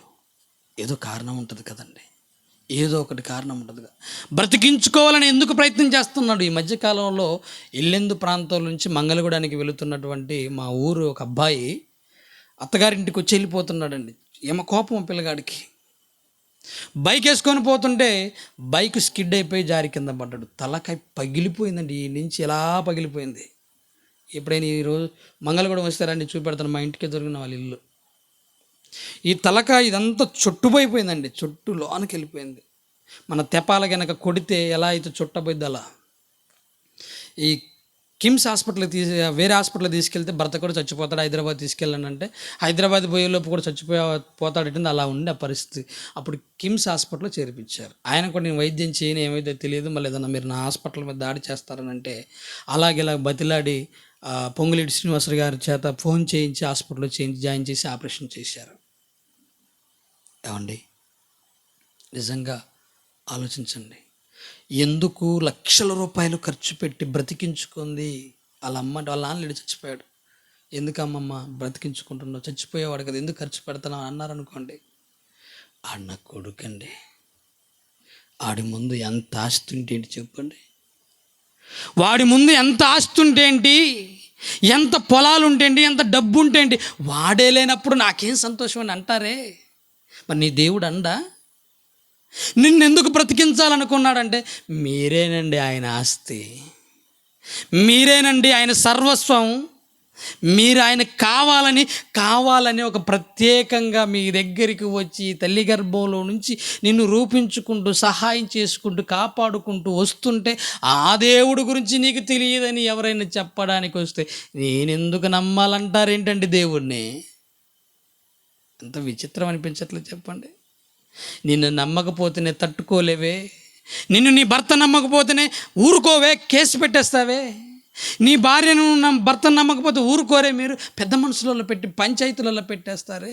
ఆ దేవుడు ఈరోజు సేవకుల ద్వారా మీతో అడుగుతున్నాడు, నన్ను ఎందుకు ఈ లోకం నమ్మడం లేదు అని.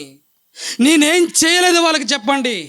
పుట్టిన నాటి నుంచి వాళ్ళ పుట్టుక ప్రతి వెనకాల నేనే ఉన్నాను కదా, నన్ను ఎందుకు నమ్మట్లేదని ప్రశ్నిస్తున్నాడండి ఈరోజు దేవుడు. ఎంత బాధ అనిపిస్తుందండి ఈ మెసేజ్ చెప్పేటప్పుడల్లా నాకు అనిపిస్తుందండి, చాలా బాధ అనిపిస్తుంది. అయ్యో నా తండ్రి ఎంత బాధపడుతున్నాడు. చెప్పాలి చెప్పాలి చెప్పాలి, ఆయన గురించి వెళ్ళాలి వెళ్ళాలి వెళ్ళాలి. సేవకులకి ఇదేనండి తపన. కొంచెం ముందుకెళ్ళి చూడగలిగితే ప్రియమైన దేవుని పిల్లలారా,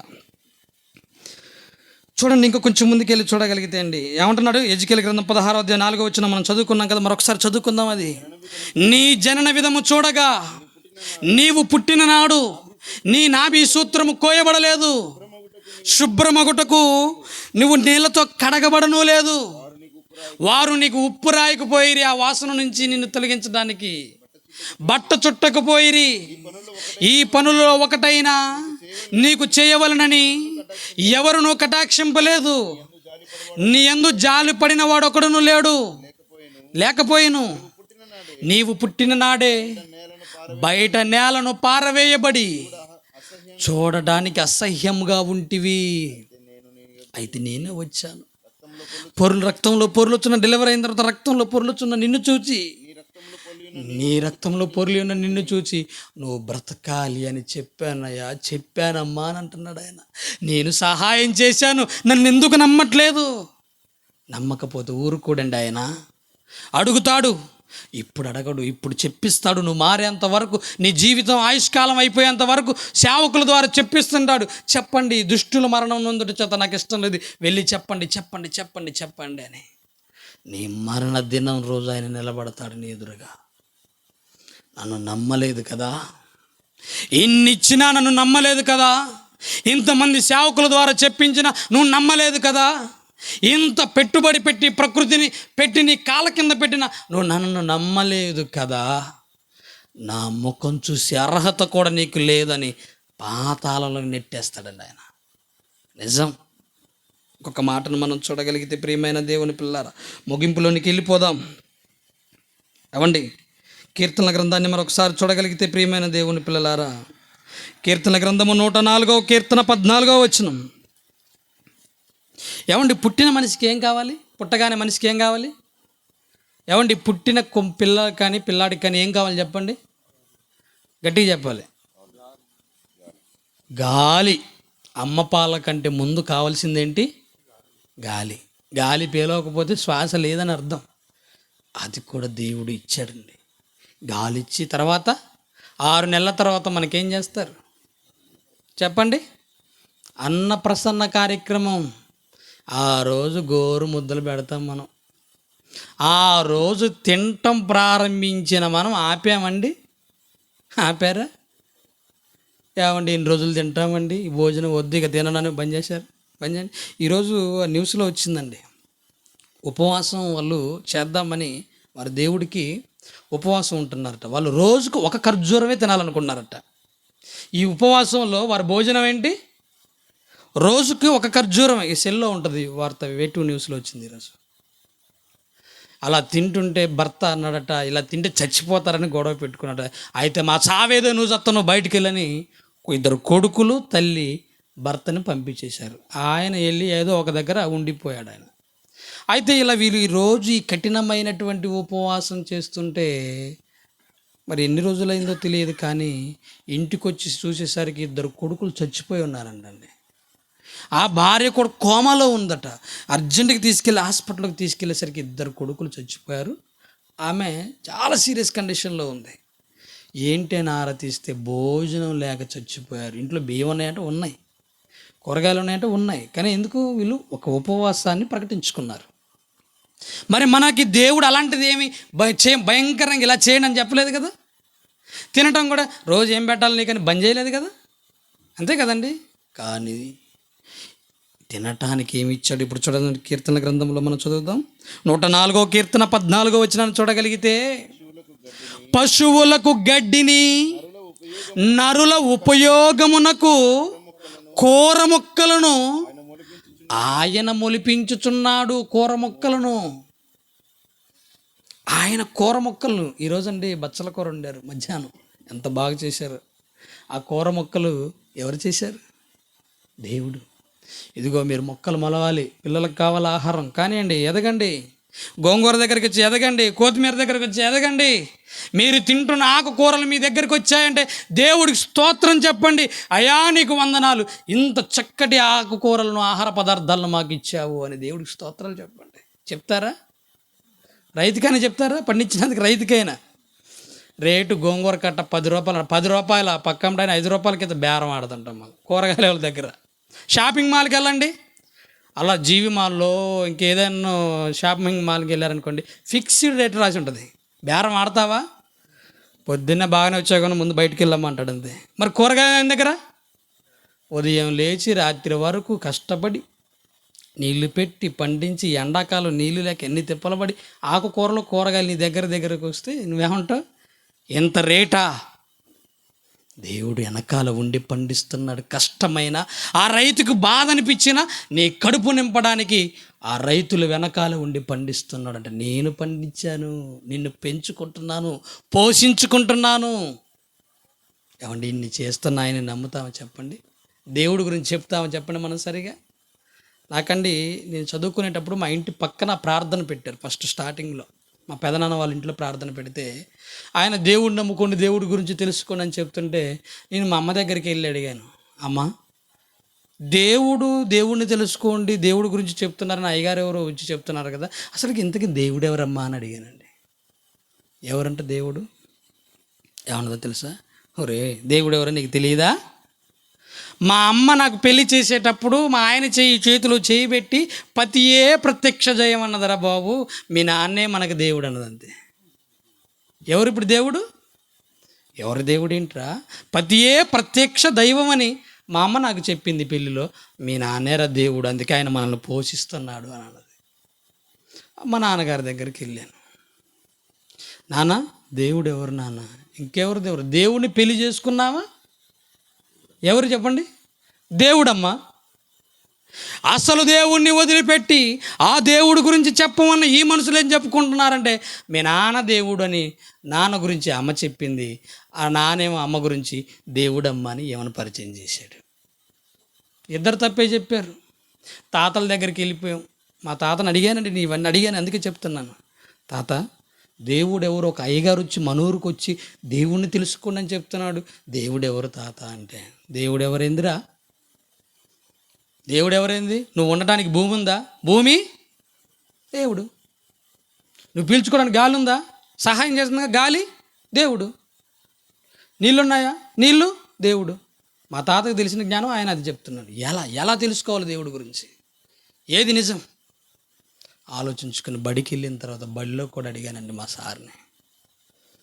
మా సారు నవ్వేవాడు, దేవుడి గురించి అడిగిన ప్రతిసారి నవ్వేవాడు, దేవుడు ఆడుండ్రా అని. ఎంతలోనే మాకు 2వ తరగతుల్లో 3వ తరగతుల్లో పాటలు అది జ్ఞాపకం వచ్చింది నాకు. ఏంటో తెలుసా పాట? ఎండలు కాసేదెందుకురా. ఈ పాట విన్నారా మీరు ఎప్పుడైనా? ఎలా ఉంటుంది చెప్పమంటారా? ఎండలు కాసేదెందుకురా, మబ్బులు పట్టేటందుకురా, మబ్బులు పట్టేదెందుకురా, వానలు కురిసేటందుకురా, వానలు కురిసేదెందుకురా, చెరువులు నిండేటందుకురా, చెరువులు నిండేటందుకురా, పంటలు పండేటందుకురా, పంటలు పండేదెందుకురా, మనిషి బ్రతికేటందుకురా, మనిషి బ్రతికేదెందుకురా. లేదు, సారుకు తెలిసింది అదే చెప్పిండు, అదే రాసిండు ఆయన. మనిషి ఎందుకు బ్రతకాలో బైబిల్ ఎంత చక్కగా రాయించుకున్నాడు ఆయన. నేను పెంచుకుంటున్నాను, నేను సృష్టించుకున్నాను, నేనే మీకు సహాయం చేస్తున్నాను, నన్ను నమ్మండి అంటున్నాడండి. ఆయన మనసుకి, ఆయన ఓపికకి నిజంగండి మనం ఎన్ని చేసినా తక్కువే. ఒక 2 మాటలు చెప్తాను చూడండి ఒకసారి. అపొస్తలుల కార్యాలు, క్షమించండి, ఎఫెసీయులకు రాసిన పత్రిక 2వ అధ్యాయం 1వ వచనం. ఎఫెసీ పత్రిక 2వ అధ్యాయము 1వ వచనాన్ని మీరు చూడగలిగితే, ప్రియమైన దేవుని పిల్లలారా, మీ అపరాధముల చేతను పాపముల చేతను మీరు చచ్చిన వారై ఉండగా, అపరాధాలు చేసి పాపాలు చేసి మన జీవితం అంతా కూడా పనికి రానిదిగా అయిపోతే, చచ్చిపోతే దేవుడు ఏం చేశాడో తెలుసా? మరలా అపొస్తలుల కార్యాలు 3వ అధ్యాయం 26వ వచనాన్ని చూడండి. అపోస్తుల కార్యాలు 3:26 మీరు చూడగలిగితే, దేవుడు తన సేవకుణ్ణి పుట్టించి మీలో ప్రతి వాని దుష్టత్వములో నుండి మళ్లించుట వలన మిమ్మల్ని ఆశీర్వదించుటకు ఆయనను మొదట మీ దగ్గరికి పంపించాడు యేసుక్రీస్తు వారిని. ఇప్పుడు మేము మీ అందరికీ సేవకులుగా మీ దగ్గరికి వస్తున్నాం. సేవకులకి ఇది తక్కువే మీ దగ్గరికి వస్తారనుకోమాకండి. మేము ఉద్యోగాలు బాగానే చేయగలం, నమ్మకంగా కష్టపడి పని చేయగలం, ఎంత కష్టమైనా సరే నమ్మకంగా చేయగలం. అలాంటి వాళ్ళని పిలుచుకొని సేవకులుగా నిలబెట్టుకున్నాడండి ఆయన. ఎందుకో తెలుసా? అపరాధాల చేత, పాపాల చేత నా పిల్లలు చచ్చిపోతున్నారు, మీరు వాళ్ళ దగ్గరికి వెళ్ళి వారిని కాపాడండి అని దేవుడు పంపించుకుంటున్నాడండి సేవకుల్ని. దేవుడు ఇన్ని చేసినా నమ్ముతామండి మనం? సేవకుల్ని నమ్ముతామా? వాక్యం చెప్తే నమ్ముతామా? సంఘానికి వెళ్తామా? ప్రభువుని అంగీకరిస్తున్నామా? దేవుడిని అవసరాల కోసం వాడుకుంటున్నారు చాలామంది. వద్దు. నిజంగా రామకృష్ణ గారి కుటుంబం ఎంత ప్రేమించి ఆలోచించి ఈ వాక్యాన్ని మా కాడ చెప్పించాలండి అని నిజంగా వాళ్ళు ఎంత ఖర్చు పెట్టుకుని ఈ సభను ఏర్పాటు చేసుకున్నారండి. ఇంతగా ఈ పిలవగానే నిజంగా దైవ సేవకులు వారికి ఎన్నో కార్యక్రమాలు, సేవకుడు ఎప్పుడు ఖాళీగా ఉండడండి. వాస్తవానికి ఎన్నో కార్యక్రమాలు, కుటుంబ ప్రార్థనో లేకపోతే చిన్న చిన్న సభలో, సువార్త కార్యక్రమాల్లో, పబ్లిక్ మీటింగ్లో. ఈ ఎండాకాలంలో ఎవరు ఖాళీగా ఉండరు. వాళ్ళందరూ కూడా సంఘాలను తీసుకొని సేవకులంతా ఇక్కడ కూర్చున్నారు. ఎందుకు? ఎవరి కోసం? విందాం. ఆనంద్ పాల్ గారు వస్తున్నారంట, ఆయన ఏం చెప్తారో విందాం. వయసులో పెద్దవాళ్ళు కూడా ఓపికతో కూర్చున్నారు. మీరు కూడా అదే అంటున్నాడండి దేవుడు. అపరాధాల చేత, పాపాల చేత చచ్చిపోతున్న వారిని నేను విడిచిపెట్టాలనుకోవట్లేదు. నా సేవకుల్ని పుట్టించాలి గ్రామాలలో, నా సేవకుల్ని పుట్టించాలి పట్టణాలలో, నా సేవకులలో ఆలోచన కలిగించాలి. నిజంగా ప్రతి సంవత్సరం ఒకరోజు ఈ గ్రామంలో, ముత్తాపురం గ్రామానికి వస్తాను. జాన్ గారు తీసుకొని వస్తారు మమ్మల్ని ఇక్కడికి. వారు అనుకోండి, నిజంగా మేమెవరు మీకు పరిచయం లేదు. వాస్తవానికి మేము ఇక్కడ జోషన్న గారికి, నరసింహన్న గారికి మాత్రమే పరిచయం. వారికి ఎప్పటి నుంచో పరిచయం కనుక వారు అనుకున్నారు, మీరు రండి ఆనంద్ పాల్ గారు ఒకసారి ఆయనకి ఈ ప్రాంతానికి. ఆయన ప్రతి సంవత్సరం తీసుకుని ఈ సంవత్సరం ఇక్కడికి వచ్చాం. నిజంగా ఆలోచించండి ప్రియమైన దేవుని పిల్లలారా. దేవుడు ఎన్నో ఉపకారాలు, మేలులు చేసి నిన్ను కాపాడుకుంటున్నాడు. ఒక్కసారి ఆయన చేసిన వాటి గురించి ఈ సాంగుని మనం చూద్దాం. లైట్లు బంద్ చేయండి.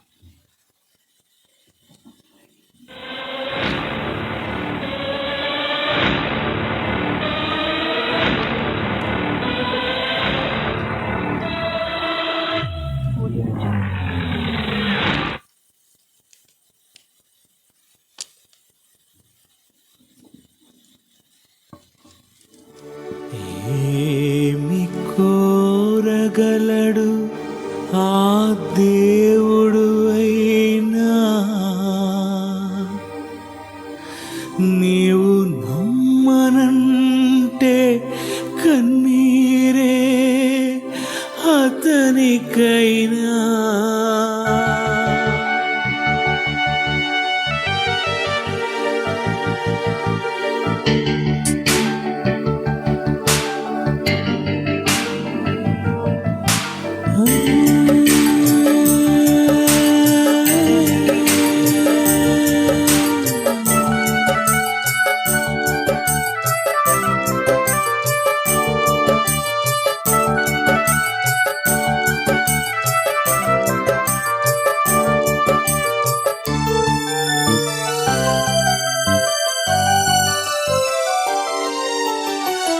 దేవుడెన్ని చేసినా, మనిషికెంత ఇచ్చినా నమ్మలేదు మనుషులు ఒక దేవునినే.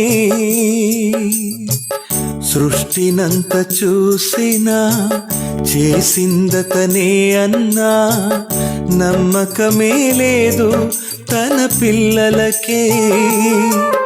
అతనొకడే నీ తండ్రి, అతనొకడే నీ దేవుడు. మీరంతా పిల్లలని మీకు తెలియదా? అతనొకడే నీ తండ్రి, అతనొకడే నీ దేవుడు. మీరంతా పిల్లలని మీకు తెలియదా? ఆ దేవుని ఏడిపిస్తున్నారు నమ్మక. సాతాను మాయలో ఉన్నారని అది తెలియక. దేవుడెన్ని చేసినా మనిషికెంత ఇచ్చినా నమ్మలేదు మనుషులు ఒక దేవునినే.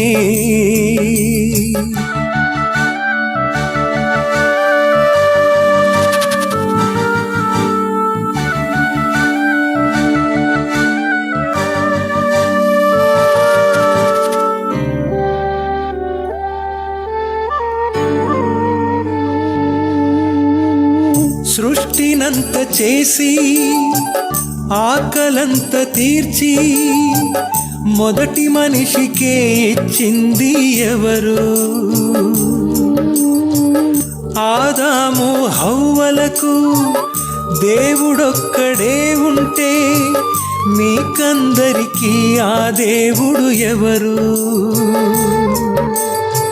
సృష్టినంత చేసి ఆకలంత తీర్చి మొదటి మనిషికే ఇచ్చింది ఎవరు? ఆదాము హవ్వలకు దేవుడొక్కడే ఉంటే మీకందరికీ ఆ దేవుడు ఎవరు? ఒక్క దేవుడే అందరినీ చేశాడు గదా.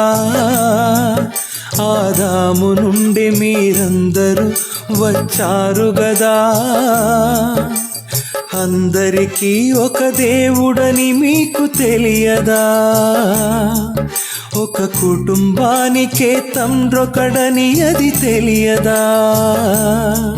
పతియే ప్రత్యక్ష దైవమా, భార్యలంతా దేవతలా. పతియే ప్రత్యక్ష దైవమా, భార్యలంతా దేవతలా.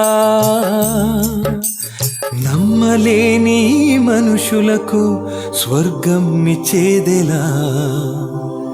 దేవుడెన్ని చేసినా మనిషికెంత ఇచ్చినా నమ్మలేదు మనుషులు ఒక దేవునినే.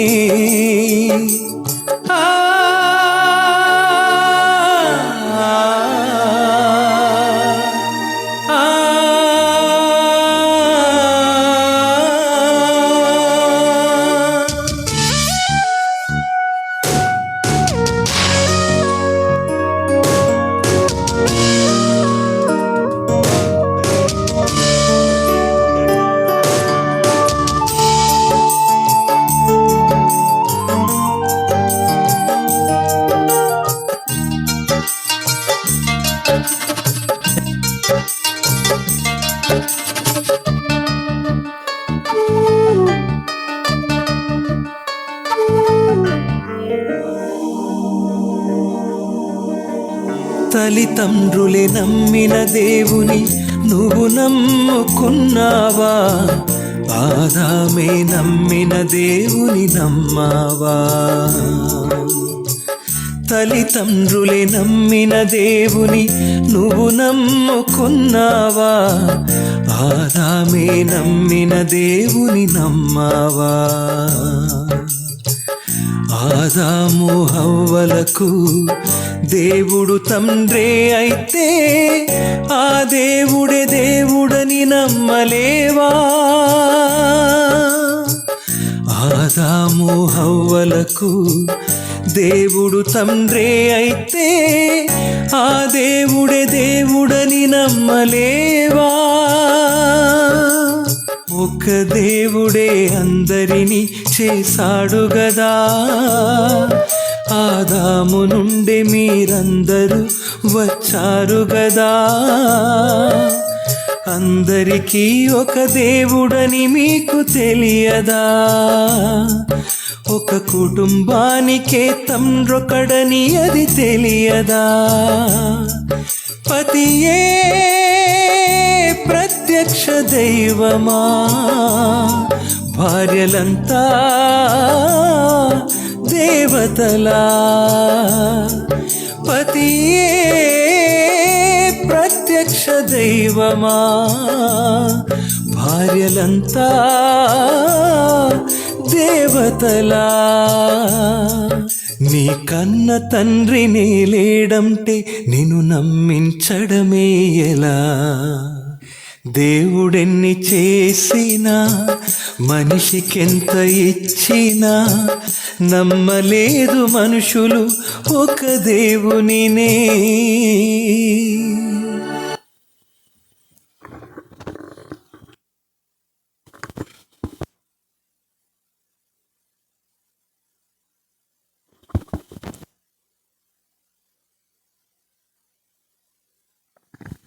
హలో,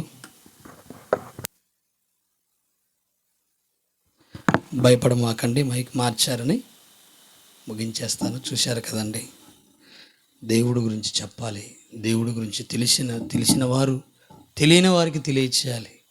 జీవితకాలం మనది ఎంతో కాలం లేదు. ఏ దినాన ఎవరు ఎలా ఆయుష్కాలాన్ని ముగించుకెళ్ళిపోతున్నారో మీ అందరికీ తెలుసు. ఎండలు విపరీతంగా కొట్టేస్తున్నాయి. మారు మనసు లేకుండా ఇంకా బ్రతుకుతున్నాం చాలామంది. దేవుడి గురించి చెబితే, మందిరాలకు వెళ్ళాలని చెబితే మందిరాలు మానేసి తిరుగుతున్నాం. దేవుణ్ణి పూర్ణ హృదయంతో పూర్ణ ఆత్మతో ప్రేమించాలని, ఆయన్ని ప్రేమిస్తానని ఒకరోజు బాప్తిసం తీసుకుని రోజు మాట ఇచ్చిన మనం ఆ మాటని ఎన్నోసార్లు తప్పిపోతున్నాయి. ఇకనైనా మనం మారాలనే ఈరోజు ఈ అంశాన్ని మీ దగ్గర తీసుకొని వచ్చాం. ఈరోజు పిల్లల్లో మీరు చూడండి, ఎగ్జామ్స్లో ఫెయిల్ అయిపోయానని ఆత్మహత్యలు చేసుకుంటున్నారు.